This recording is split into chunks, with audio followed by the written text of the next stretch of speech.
Hello everyone, my name is Kinga Földváry from Pázmány Péter Catholic University, Hungary.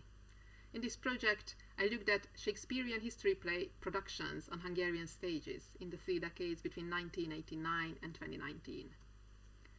My choice of this genre was motivated by the fact that I believe the history play is a particularly reflexive genre. It reflects on the past, even though this past for us is a distant and a foreign past, full of historical events that are complex and chaotic and very hard to follow. At the same time, theatre is always very much rooted in the present, the here and now of performance. Also, even though history plays show us distant, unknown past events, they also talk about leadership, they show us themes of social conflict, images and situations of oppression and subversion, and therefore they are perfectly capable of the kind of doublespeak that was developed during the decades of communism, and that still seems to be very much part of theatrical language, even though we are living in a more democratic establishment. I could see that some plays have always been very popular and have remained very popular on Hungarian stages, which confirms that theatre makers and audiences still are able to find resonances between these events and our own world. We are able to identify with the Shakespearean historical events as put on the stage. Of course, the ways various productions reflect on the here and now with the use of these there and then images are very different, and this is what I wanted to look at throughout, or with the help of some case studies. First of all, I looked at the numbers in the performance database of the Hungarian Theatre Museum and Institute, and the first important fact that I could find is that in these 30 years, the number of history plays produced on Hungarian stages was diminishing.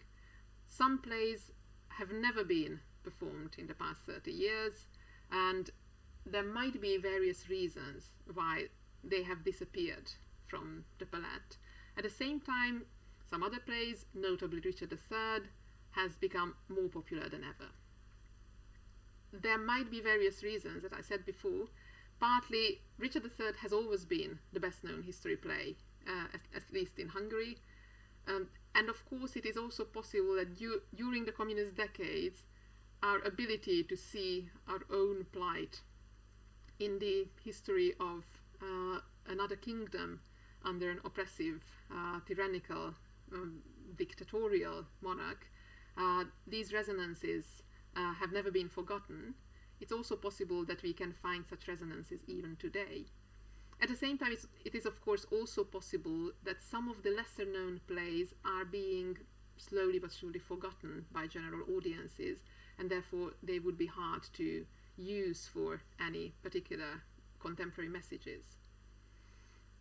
What is interesting and important is that there seem to be clear and common trends in the use of translations in theatre productions. While we still use the old canonical translations, some of them made in the 19th century, some others in the early 20th century, it is more and more typical of theatres to commission new translations. And even after the new translations, these texts are still being shaped by dramaturgs, but often also actors and directors who are directly involved in shaping the play script to their purposes, to their liking. The 3 productions that I used as case studies were the Henry IV production, directed by Pál Mácsai in Erkény Theatre. This production combined the 2 parts of the play into one performance. Richard III, directed by Andrei Serban and Daniela Dima in Radnóti Theatre. And Richard II, directed by Gábor Tompa on the stage of Pesti Theatre, the chamber venue of Comedy Theatre. This last performance was of course very short-lived because of the pandemic. It opened only in December 2019. The 3 different theatres themselves are well known for their rather different stances, different attitudes to everyday politics. It was no surprise that these productions also followed very different paths in the way they reflected on the social political, socio-historical context in which they were produced. Nonetheless, all of them offered ways for audiences to engage and feel that this is about us rather than about some long-dead historical personages. One more interesting thing that seemed to characterize all productions was the use of doubling. In Richard II, it was mostly minor characters, but in the two other productions, it was also used for central characters.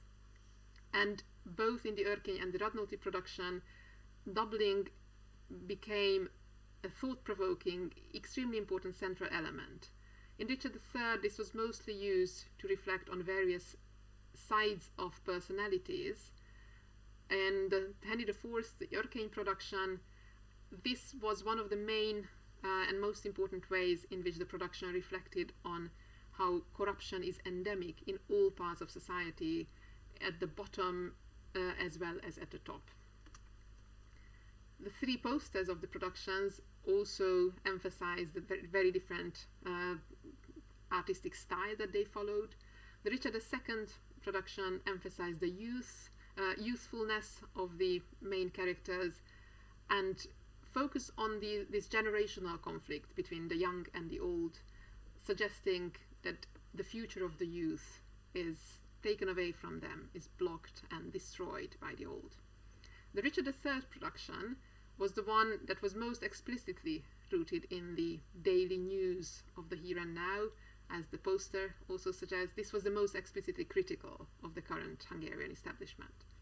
The Henry IV production was what I would call the most understated.